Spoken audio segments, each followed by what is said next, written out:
హైదరాబాద్ సహా 17 Lok Sabha స్థానాలే BJP target అన్నారు MP Bandi Sanjay. పాత బస్తీలోని హిందువులంతా ఓటు బ్యాంకుగా మారిపోతున్నారని చెప్పారు. అసెంబ్లీ ఎన్నికల్లో లక్షలాది బోగస్ ఓట్లు బయటపడ్డాయన్నారు. దేశానికి దిశ చూపేది నరేంద్ర మోదీయే అన్నారు. బీజేపీలో చేరేవారికే రాజకీయ భవిష్యత్తు ఉందన్నారు. కరీంనగర్ పట్టణంలో పలు అభివృద్ది కార్యక్రమాలకు శంకుస్థాపన చేశారు సంజయ్.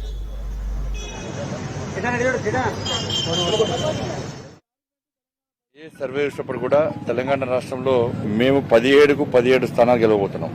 ఏదో హైదరాబాద్ పార్లమెంటు మాది, అన్ని పార్టీలు కూడా అక్కడ ఓవైసీ గెలుస్తాడు, అది ఎంఏ పార్టీ అడ్డా అని చెప్పి చాలా మంది తప్పుడు ప్రచారం చేస్తున్నారు.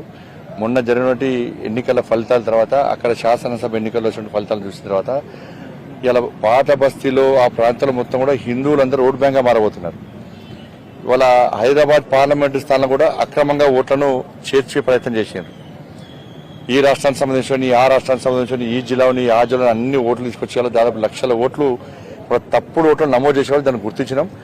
హైదరాబాద్ పార్లమెంట్ స్థానంతో సహా అన్ని స్థానాలు ద్వారా భారతీయ జనతా పార్టీ గెలవబోతున్నది.